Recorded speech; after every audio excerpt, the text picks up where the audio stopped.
eu moi positiva, porque ademais empregueino como un traballo dentro da aula, co aliciente de que leva consigo un premio, non? O feito de que todos teñan agasallo tamén os animou un montón bueno, a min valeume de moito porque os rapaces aprenden sempre con isto de unha maneira máis lúdica, máis divertida. Moitos rapaces non están afeitos a falalo e despois tampouco a escribilo. De feito, notábanse ás veces con dificultade, quero expresar isto, como fago, non? Bueno, nese aspecto pareceme super interesante, porque noutra ocasión igual non se poñen a facelo. Que é o que falla? Que a xuventude non fala galego? Bueno, pois este tema mesmo saiu nunha das clases, porque unha rapaza tratou o tema no seu escrito. Cultural e ás veces de transmisión, non?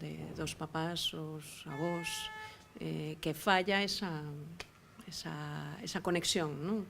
Xa están castelanizados os pais e os rapaces evidentemente vailles costar moitísimo máis. A ver, o castelán estámoslo recibindo por todas partes, a televisión pouco en galego se escoita, os medios de comunicación en xeral, entón eles están recibindo moito castelán. Chegan ao cole, veñen falando galego, pero son unha porcentaxe pequena, ao final acaban sendo, bueno, absorbidos totalmente polo castelán. Máximo nestas idades, na adolescencia, a necesidade de estar a par que o resto, o galego moitas veces os distingue demasiado. Quero formar parte do grupo e pásome o castelán.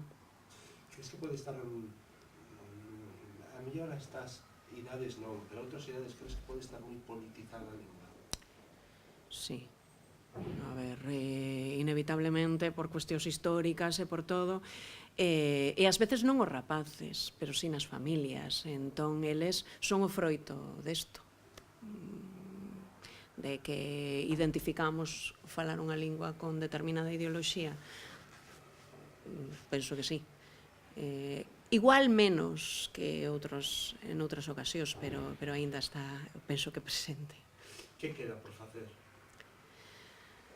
Pois, non sei, desde o meu punto de vista, tratar a lingua como lingua, nada máis, non? Como valor cultural e como, eu sempre lle digo rapaces, que a lingua somos nós, non? Esquecernos de todos esos feitos, eliminar os prexuizos, moitas veces o que falta tamén é información, saber o motivo polo que suceden estas cousas, bueno, cando se empezan a enterar de que vai ou de que foi toda esta historia e como evolucionou, sí que empezan a, bueno, polo menos a pensar un pouquiño no tema e cambiar a opinión ás veces e sobre todo abandonar prexuizos que teñen moitos.